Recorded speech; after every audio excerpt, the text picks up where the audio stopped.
হত্যা করার পর পুড়িয়ে দেওয়া হয়েছিল যাদের লাশ, সেই বিষয়ে আজকে আমাদের তদন্ত প্রতিবেদনের দাখিলের দিন ধার্য ছিল।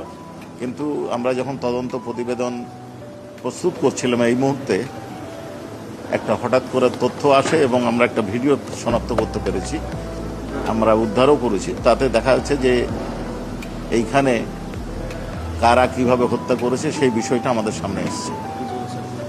কারা কিভাবে হত্যা করেছে এই বিষয়টা আমাদের সামনে এসেছে। অর্থাৎ এই মামলা তদন্ত রিপোর্ট দাখিলের শেষ পর্যায়ে আমরা দেখতে পেলাম যে যারাকে পোড়ানো হয়েছে তাদের হত্যার ভিডিওটা আমাদের সামনে আসছে। এই বিষয়ে তদন্ত সমাপ্ত করার জন্য কিছুদিন সময় দরকার, এই জন্য আমরা 1 মাস সময় চেয়েছিলাম। অনারেবল ট্রাইব্যুনাল এটা মঞ্জুর করেছেন। আর একটা ছোট্ট বিষয় ছিল, নরসিংদীর ছাত্রলীগ নেতা অন্য একটা মামলায় গ্রেপ্তার ছিলেন, এই মামলায় WEC ছিল, তাকে প্রোডাকশন মুলাজকে হাজির করা হয়েছে, তাকে জেল হাজতে প্রেরণের আদেশ দিয়েছে। পরবর্তী ডেট হচ্ছে 25/5।